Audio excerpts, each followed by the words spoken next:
यानी सवारी कितनी થઈ ગઈ।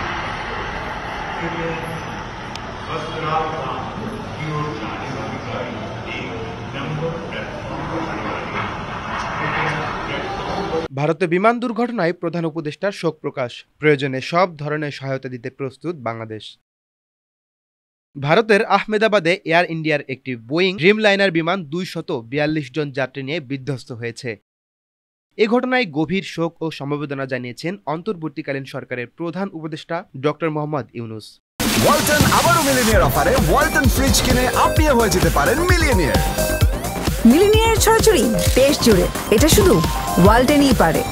বৃহস্পতিবার ভারতের প্রধানমন্ত্রী নরেন্দ্র মোদীর উদ্দেশ্যে পাঠানো এক শোক বার্তায় প্রধান উপদেষ্টা বলেন, এই মর্মান্তিক দুর্ঘটনার খবরে আমি মর্মাহত। যারা তাদের প্রিয়জনকে হারিয়েছেন তাদের প্রতি আমরা গভীর সমবেদনা জানাচ্ছি। এই কঠিন সময়ে আমরা ভারতের জনগণ এবং সরকারের পাশে আছি। প্রয়োজন হলে সব ধরনের সহায়তা দিতে প্রস্তুত আছি। শোক বার্তায় তিনি নিহতদের আত্মার শান্তি কামনা এবং শোকাহত পরিবারগুলোর প্রতি সহানুভূতি প্রকাশ করেন। সাগর আহমেদ, জনকণ্ঠ। यानी सवारी कितनी થઈ ગઈ।